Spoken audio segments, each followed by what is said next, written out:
What was the question? What was your first impression of Sahaja Yoga? How did you get into that? I have to say my very first memories were the first program in Vienna. And that was, I think, September 82. And sometimes I ask myself, how far have I evolved after that? And I have to be careful not to get disappointed. But on the other hand, I think it's also, there has been a beautiful ascent. But the first moment was that I saw Sri Mataji in this program. It was in the Urania, which is I would say, how would you call Urania? It's a theater. A theater, kind of a theater location in Vienna. And I was immediately fascinated. It's an astrology center. I just astronomy. It's an astronomy center. Astronomy They're having a nice. By the way, that's a nice. That is a nice connection. Yeah. They have a major telescope into the sky, and there is where these first programs happened. Anyway, I was fascinated by Sri Mataji. I could not follow very well what was said, and I also didn't feel vibrations very well. But I remember one thing very deeply. That was after the programs in those days. You know, we were allowed to see Sri Mataji in person, close, so the people were lining up to move forward. And behind me was a journalist who said, this is just air condition and just vibrations, it's air condition. And I got a little bit furious, I have to say, even though I didn't feel it. But I said, I said to him, look, this is, if you don't know what air condition is, I'm sorry, but this is not air condition. There is definitely a beautiful spiritual atmosphere, and these vibrations are filled in the room. And so I was in an argument with that journalism while we moved forward, and I didn't notice that we were approaching Sri Mataji's feet. And at that time, we turned around and we bowed, and Sri Mataji looked and smiled. And there was Grégoire, our dear old friend Grégoire, who, by the way, we can speak about that later. He started Sahaj Yoga in Vienna. And Sri Mataji said, take care after this one. So she probably knew I need a strong hand to get forward.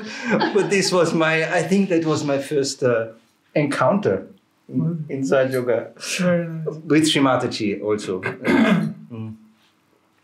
Hey, what about you, my dear? What about me? No, I was so lucky that Sri Mataji finally came to Austria. And I just learned recently that it happened in London, that yogis sat together and Sri Mataji asked where to go next. And then there was a yogini from Australia who had been tracking in Austria. And she said, Austria. And then Sri Mataji came to Austria. I need to say that many years later, my daughter, who was born in Sahaja Yoga, married the son of this lady who sent Sri Mataji to Austria, who proposed this. So this is a very nice circle that closes, and it is so beautiful to know. But I got my realization in the same building as my dear brother Enki, just 1 year later. And some photographer, by the way, had sent me there. So, and I walked down the stairs, and there was a wardrobe, and there was a lady, Indian lady, and she just gazed at me. And this one look changed my life entirely. It was such a homecoming feeling. It was so comforting. And I just continued to float on cloud 7. And I went into this hall, and then people spoke, and I didn't understand anything because they spoke all these Sanskrit words and Kundalini, and I didn't understand anything of that. But one thing I know is that I'm going to stay. I'm going to do this. I'm going to practice this. And this was almost 40 years back. So she really has changed my life so much. And this was one of the greatest experiences I ever had. And actually, she made me a patriot. Oh, that's good. Yeah. And I never was thinking anything big about Austria. I just happened to be there, and I traveled a lot. This is the same with me, Wolfie, honestly. Yeah. I mean, because she really, in all those years when she came, you know, she opened our eyes. I mean, in a way, we were aware that Vienna is a cultural city, but the way she pointed out at the depth of, let's say, our classical music, let's say of Mozart, for instance, but also the architecture, Vienna as a whole. I think Shimataji enjoyed the aesthetics of the city very much, and from that time on, we looked with different eyes. Also, I go with Barbara. We take night walks sometimes through the city, especially in Vienna. And I often say, she gets maybe bored with that, but I say, look how beautiful this is, this building here and that building. And that I would say in a way that traces back also to Sri Mataji's inspiration. Yeah, it's really part of our culture, I must say, that so much music and aesthetics. And I never saw that before. For me, Austria was one country like everything else. And it's so amazing because actually Shimataji, she came from India. Not only she made me patriot for Austria, but also for India. Because I'm celebrating the Indian Independence Day like it would be mine. Yeah. And like India was the cradle of our spirituality, I must say. In the beginning, Shimataji, she always called us to India. She invited us to India. So every year, remember, we went to India and we went on these tours. And this was such a tremendous experience. I mean, tremendous. In the beginning, we were not accommodated and we got diarrhea. We didn't sleep much. But when we came home, our vibrations were like of little children. Like we felt so enlightened and there was cool vibrations flowing over the hands all the time, all over cool. And this was India, what India did to us. Yeah. It was tremendous. I mean, about India, I would also say, you know, it's a nice that we are talking now. It's really the memories are coming back because actually here it's Christmas season now, and we used to be in India for Christmas, and I remember like singing carols in Pratishthan, and now I have heard that maybe some of our Indian brothers and sisters, or maybe many, they miss us coming there. And we miss you too. We really miss you also. And so this little exchange in these crazy Corona times, I hope it's a little memory of those days when we used to come, because it was always exciting. If I may tell this one story, in Vienna, it originated in Vienna. In the first, because I came in September 82, and then Shimataji said, come to India. And I was determined to go to India, but I was 22 years old. So my parents said, no way, how can you, I mean, what an idea is this? You are here for Christmas, you don't go to India. And so I remember standing in the center of the city with my father and my mother, and I was crying and begging them, please, please, please, I have to go to India. I need to go. And then finally, my mother said, well, I have to give them credit for that. Really, they said, well, if it is such a big thing for you, okay, we let you go, because letting me go means also they had to pay. I was a student. They had to pay everything and so on. So I really want to give credit to them for doing that. And then there was India first time. And first you mentioned Gregoire. We also have to give great credit to Gregoire. He was such a helping hand to Austria. Like he invited us, Gregoire de Kalbamatten. And Katrina. And Katrine, his wife, yeah. They invited us to their house once a week or even more often, and they really took care of us. And what we noticed later on, we took this with us, this hand-holding of people who just met their spirituality, who just got their enlightenment. It's so important that there is somebody who really takes care of them, somebody who has some maturity in spirituality and really can let them know how to meditate and grow. And Gregor was that person in Austria, and he invited ultimately Shimadaji to come, and we are very, very grateful to you, Craigie. Yeah. I'm sharing the same memories, of course, being in their house. I think later on it might come in the movie also, to meet them and repeating what Wolfi said, actually, to got this inspiration how to take care of other people, how to sometimes with a little trick here and there to kind of made their way into Sahaj Yoga easier, and I would say in Austria, we had quite a nice way to deal in the collective, to deal with people. We had a very balanced way, to go about in the collective, even though we are all so different. But at some point, I have to say, Srimataji, she praised Austria and said, "Look, there's such a large collectivity, and it's also maybe because people here are balanced." And at some point, Srimataji said, "Austrians are like farmers," and I always felt, yeah, but only farmers. but still, the simplicity is there, and I think. In general, we have a very nice population. People are educated, and we have a beautiful collective here. I mean, giving all the credit to Sri Mataji, but our collectivity here is a very beautiful one. Yeah, I think it all started with friendship. Yeah.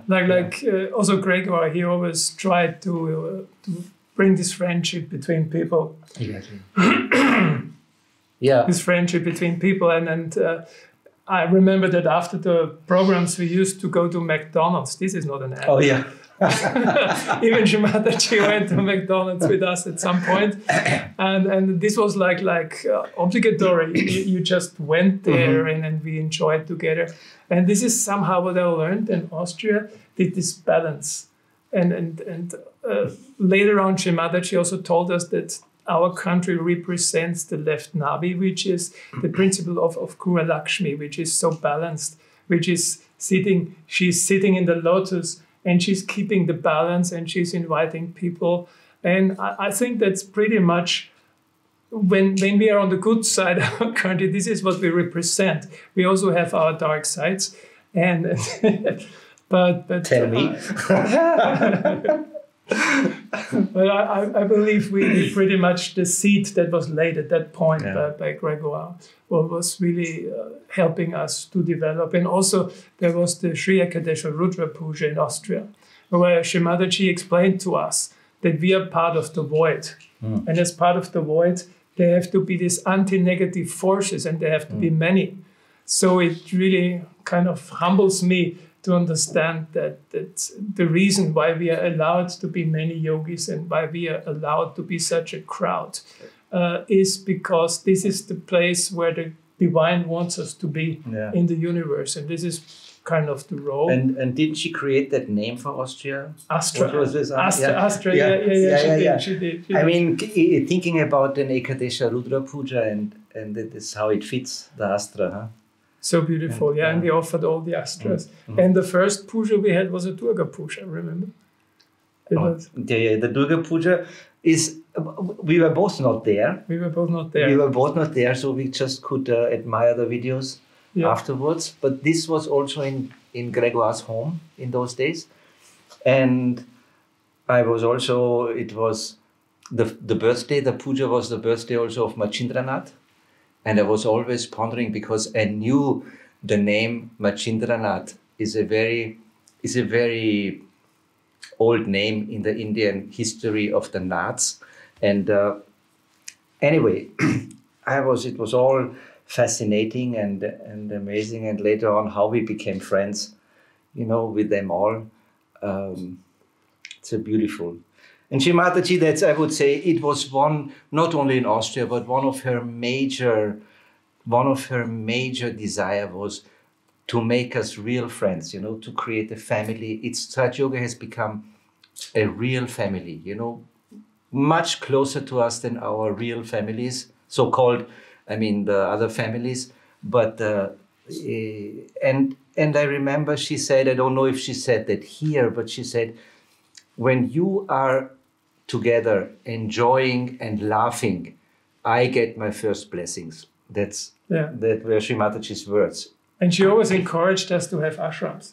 Yeah. Remember, like in the olden days, we all lived in ashrams, and we had, like, at some point we had 13 ashrams. Really? Yeah, 13. Oh my God! Austria is not so big; it's 7 million inhabitants we had at that time. And remember, now Mumbai must have 20. So in such a small place, we had 13 ashrams, and we really enjoyed. Like most of the yogis just lived in ashrams. Yeah. I just remember, if I may say, our Barbara and me, when we just got married, we were talking about that before. Our first residence, so-called in the ashram, was a room. What was it, like 2 meters wide and 3 meters long? The mattress filled in, and that was it. And we had the most fun, in those days. We did not care where we slept and how the conditions were and all that. No money. No money, exactly. And so. Yeah, and we also went to many countries. Oh yeah. And like Sri Mataji was always very keen on us passing on the gift that she had given to us. And like, of course, we had these neighboring countries where we went to, which was Czech Republic, Hungary, Slovakia, Slovenia. But also we went to Greece. What other countries we had? Israel. Yeah. You have a big story for Israel, no? Yes. Poland also. Morocco. Yeah, Morocco. Morocco. There was a lot of work being done in Morocco, and also to Egypt. We had these Israeli yogis who said, "We are going with you to Egypt," so which all know is a Muslim country, and the Israelis, they are Jews. And then together we went to Egypt, and this was a very adventurous trip, super adventurous. And Sri Mataji was very pleased that the Israelis came and that to give the realization, the highest gift to the Egyptian people. And Morocco, like France. The Germans came. I think I have to say I was a little bit jealous because I wasn't in Morocco, and always like Wolfi and Philip, they always say, "Oh, it was the best." It was Tunisia. Oh, that was Tunisia. Yeah. Okay, it was the best time, and it's true. Yeah, there was this sweet don't want to, even not competition, but like exchange of, who has been where with Sri Mataji, and we have done this and we have done that. And it's such a beautiful interaction, also in Austria, every time there was a little event, like even food being served to Sri Mataji, it was, every time it was like a puja, and we were, the recognition, which is really, I would say, the essence of Sahaj Yoga, is to recognize Sri Mataji as this incarnation of Adi Shakti, of Mahamaya, whatever we say, but the recognition is the main part, and that was most present in the time when she was there, when we had when food got served, all our beautiful sisters, everyone did the utmost to prepare, and it was served, and we were just sitting, watching Sri Mataji eating whatever miracle took place while that happened. We still maybe have not figured it out, but yes, we haven't. But she gave us many pujas, and like especially in the beginning we had some pujas in the Durga Puja was the first, and then what came later. But Luxembourg was Sahasrara Day in 1985, which is the place of Maria Theresia, the great empress of Austria. And there she gave a most amazing speech on the Sahasrara chakra, which is so deep. There was one aspect, which is the Nirvikalpa aspect, where she just explained us that unless we are completely free of any doubts, we always can fall down. It's just the moment that we free ourselves from all the doubts about our own spirituality, about our own self, then we can just rise. And there she also, and I think I listened to this speech 100 times. Often, yeah, me which too. is the speech of Nirananda. Shaminda knows that. Which is the speech that she gave in Austria for the puja itself, where she said, Nir is her name. And Nirananda means that we go beyond all dharmas. Whatever we have known before doesn't fit to us anymore, because you just go through that, you go beyond that. And this is such a tremendous state of Sahasrara. And listening to that speech, I always feel like that all the petals of my Sahasrara just open, and I feel this gentle wind coming on top of the head, and I feel these petals playing in the wind. Of the Sahasrara. This Nirananda, it's just so absorbing, feeling the absolute within it. It must have, I was thinking maybe at some point, maybe at that time, from that time onwards, Austria was always responsible for the Sahasrara puja in Cabela and in all those. So it was a blessing, really, It actually, I remember it started with Sri Ganesha puja. No, it came later. That was Guru puja we had some Guru pujas and then Ganesha puja.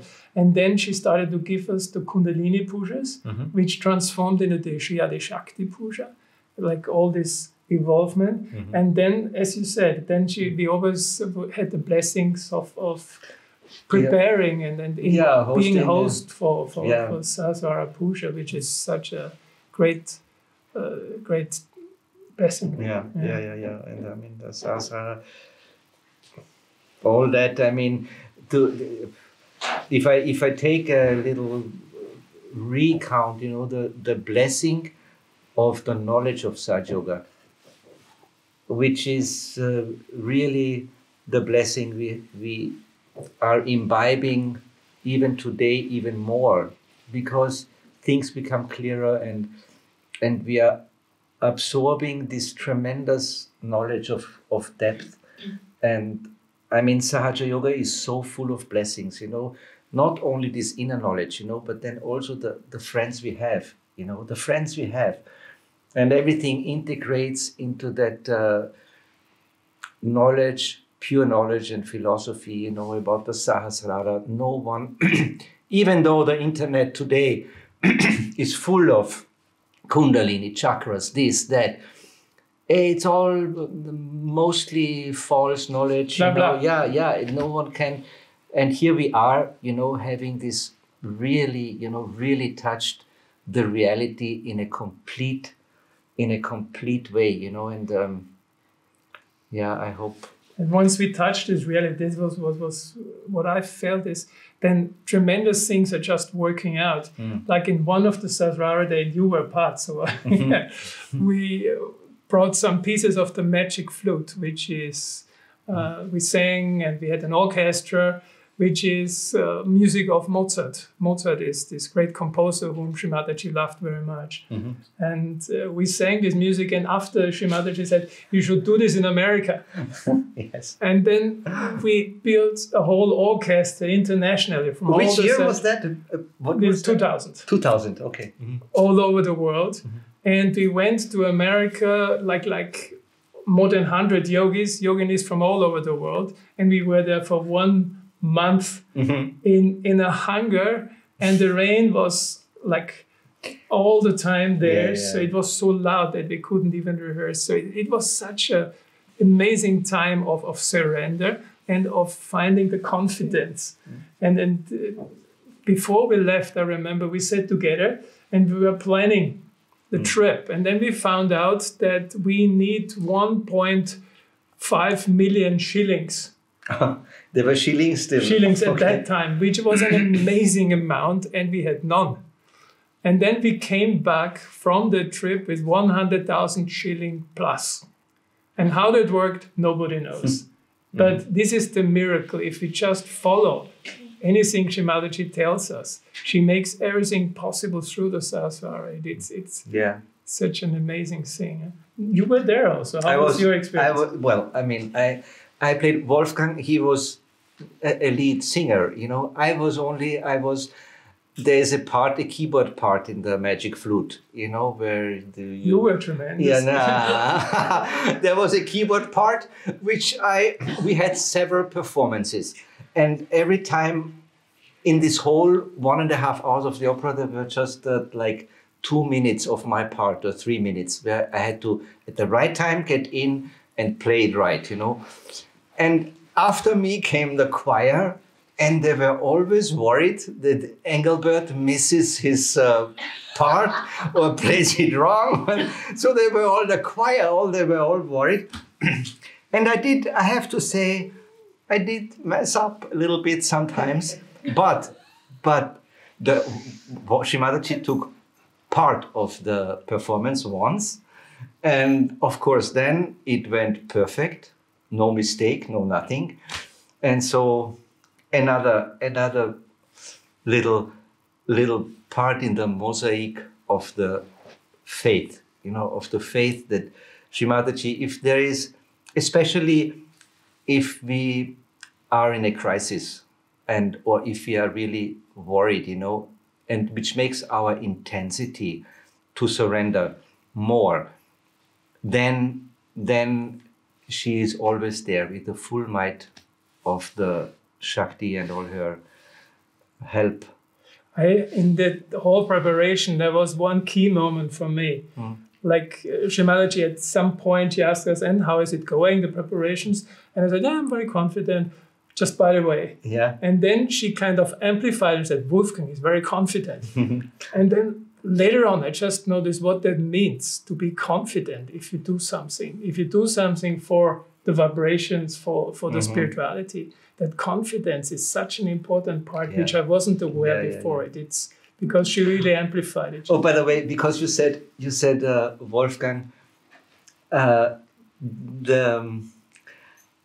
is one memory also when she mentions your name, you know, in a way, when she said the first time she said Engelbert, it was at the time when we were saying goodbye, and she gave a little present, a little silver thing, and she said, Engelbert, but this is not for you, it's for the ashram.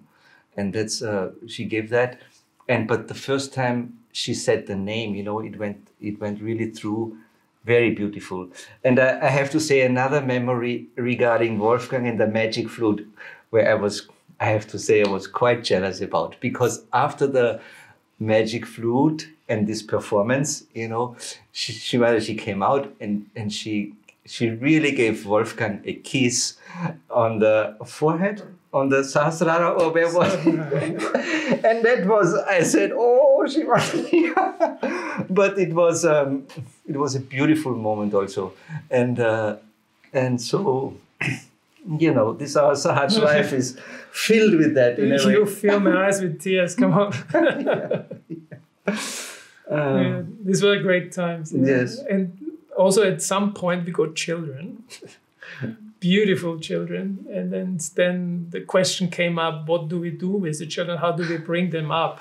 And so in Vienna, there was a kindergarten being built. It was in 1985 or something. And there were like of course the Indian ladies took over. There was Mala, and I think Shaminda was there. Yeah, I came afterwards. And Shimadaji was very pleased that we started with the kindergarten, and then so many Sahaj schools came up all over the place, in Rome and in Italy and everywhere.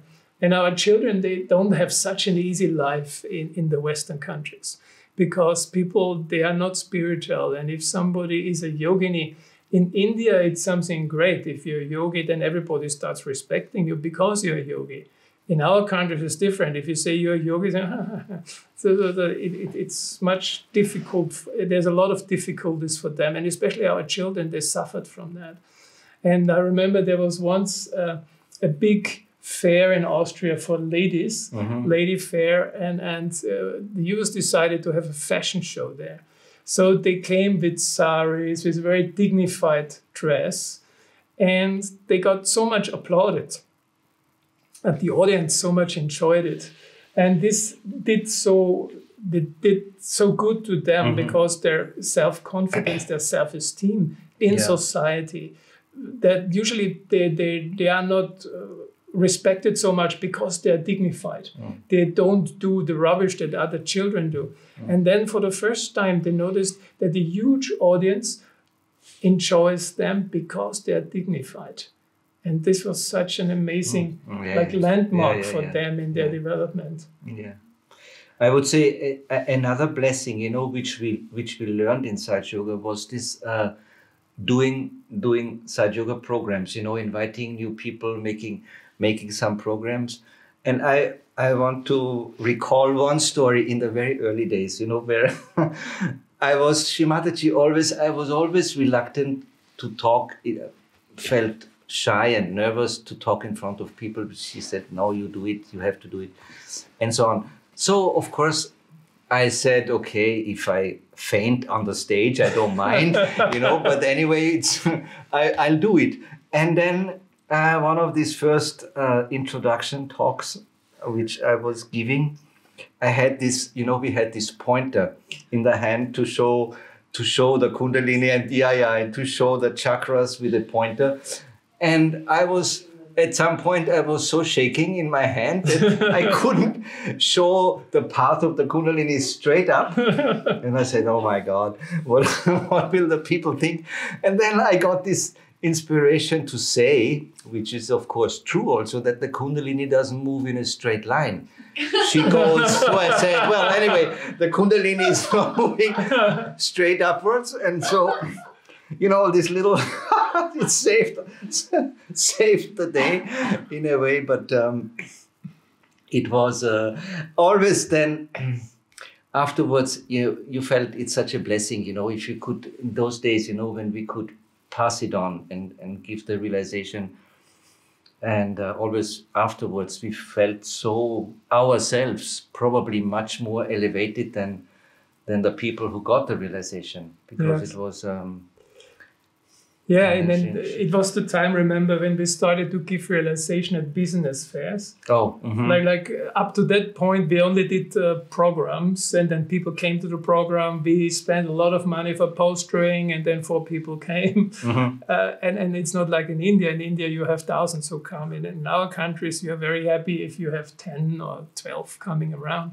And then we went on these business fairs, giving realization. They're doing stalls for Sahaj Yoga between all fake stones and stuff. And this was a revelation for us. We could give realization to 1,000 people on one day sometimes. And that was such an amazing experience. Also street realization. Yeah. And also it was such a challenge. In order to you just talk to somebody on the street and say, hey, hello, you want to have a realization and things like that. It's quite a challenge, it was, I remember. Oh, yeah. And then also maybe, if I may say, you know, gradually we got, you know, families established, and some Indian sisters got married to Austrian Sahaj Yogis, and they were slowly building a nice Indian community, which helped us a lot, you know, which brought the, you know, certain protocol things in pujas which we didn't know so well. And so it was a always beautiful, you know, to have our Indian brothers and sisters around, which was also a blessing from the early days onwards. I would say we couldn't remain in balance if we hadn't our Indian brothers and sisters, because this is the quality of India which they brought along with them. We have 45 around, which is a lot. We have really? Yeah, 45. God. I asked them before our interview. They said 45. It's we are really blessed. This Indian blessings, It is the Kundalini. Indian is the Kundalini, and everybody who comes from India, somebody has the heritage of this country within, and this is a great benefit to all of us. And there's this simplicity that Indian yogi brothers and sisters have, which I so much admire, and this feeling for protocol, which kind of we in the Western countries we don't have it that much, but if I just watch one of our Indian sisters and brothers, it just brings me into balance. So this is, I'm very, very thankful. I would say regarding Austria in general also, you know, we have this combination of a depth, you know, also due to our culture, to our musical and literal culture, and also a very strong sense of enjoyment. So it is called yoga and poga, you know, and so both of these aspects, you know, that makes also the yoga life feel very nice, you know, because we have the yoga and the poga, it integrates. And Shimataji always told us, you are here to enjoy, you know, you are here to enjoy the blessings of your friends and the blessings of good food and so on. Yeah, for instance. Yeah, and the music cakes, and as a realized soul, you know, we take the beauty and the enjoyment. It becomes a trigger, right? It becomes a trigger, always a spiritual trigger. As you spoke about the Austrians being farmers and so, I remember one dear yogi is Hamid. Dr. Hamid, who came here from Persia, and he completed his studies here, and he became a scientist in agriculture. And he was the one who did the first agricultural research in Sahaja Yoga with great success. He found out that if you vibrate seeds with vibrated water, then the seeds grow much better. And then many more agricultural projects came up. But Hamid was the one who started it. Yes. And that is, I saw pictures in India, in Rahuri, especially, which, by the way, when we traveled to Rahuri, there was this very, very famous yogi. His name was Mr. Dumal. In those early days, and Dumal was a farmer also, and he I think he taught how to. They were just standing. These farmers were standing with their hands like this, and vibrating the earth, and everything grew much better, blossomed much better, and there was, and I still remember Mr. Dumal, and I think, in a way, he liked the Westerners very much. You know, he really loved these Western lost souls like us, you know, students completely, you know, cuckoo and lost. And he just came, and I really remember once he touched my left Vishuddhi and he said, "Don't feel guilty, Engelbert." And you know, this was this power of this, you know, really people of such gravity, Mr. Dumal, and he helped us so much and told us little things like, he said, you know, you put a little perfume on the chakras, on your fingers here and on the 7 chakras, and then, you know, the deities will like it when you meditate. You have your hands open and the vibrations come, and all these little things, and beautiful time. But we're not supposed to talk about India, you know. But it just comes up, you know. We cannot avoid talking about India. Yes. We talk about yoga in Austria. Yeah. But really, Shimataji has made me a patriot, as I said in the beginning. It's last time we celebrated our Independence Day in Austria, and we had this Corona restriction, so we were just a few people, and we sang the national anthem. And imagine, tears were rolling from my eyes. And I didn't know where this comes from, because I never had such I care for this country from the bottom of my heart, as I care for other countries too. But this is, as I'm born here, and I really started crying when I heard this national anthem. And this is just, Shrimadaji has made that out of us, this respect for our roots. And this is so beautiful. I'm so thankful to her that I am allowed to experience this. Also, she really tells us, she gives us so many ways to humble down. Like, I remember one of the Sahasrara days in 2002, and I remember the year exactly. We came there and we were quite a bit over the top. Like we had some ego on us. And then she corrected us. And this was so beautiful. It was one of the best moments in the Sahasrara day. When she corrected us, she spoke like, don't do this. And we need yogis who don't have any egos and all that. And I was so blasted, cool and still in my head when she did that. So it's such a blessing that we had a guru with us who really showed us the way. And whenever I feel my right side coming up and I feel the ego is getting too much, I'm just listening to this one speech again. And it's so beautiful. I mean, I'm so thankful to do this love that she gave us.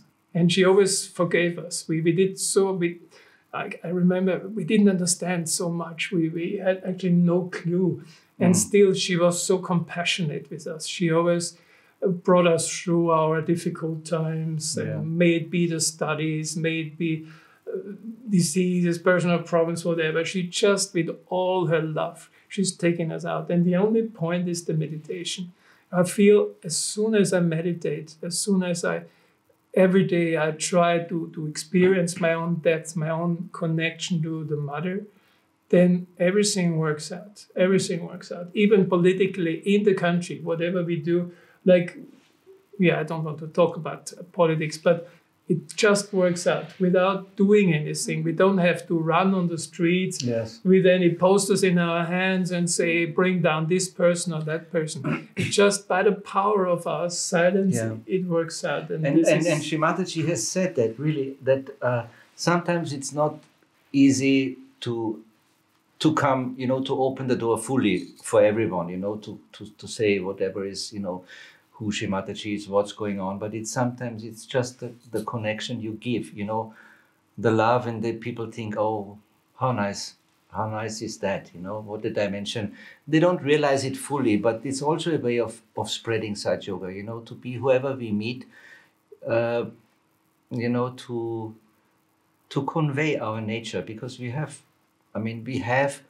which is the highest blessing. We have got a glimpse, and that glimpse has been growing of our true nature, of the spirit within us, which has been nourished by the Kundalini and brought to our awareness by the Kundalini. So that, if someone would ask me what am I most grateful for, and I'm sure you would agree, is this really having found ourself, our Atma, ourself, maybe not fully realized, because it's an evolution, it's a process, but we have glimpses which are growing, and there are definitely moments where we know, in the true sense of the word, in the Nirmala Vidya sense of the word, to know this is Atman, this is what I am. Individuality gets lost, everything gets lost, and we melt into that ocean of collectivity, or in the ocean finally of divine consciousness, Param Chaitanya, a drop in the ocean. This is what Shri Mataji is finally giving us, with all the additional friends and fun and joy we have, So, where to start about the blessings? Huh? It brings to my mind that if we go that deep to feel our own self, we can feel it reflected in everybody else. Exactly. With this person, it's so easy. He's so connected.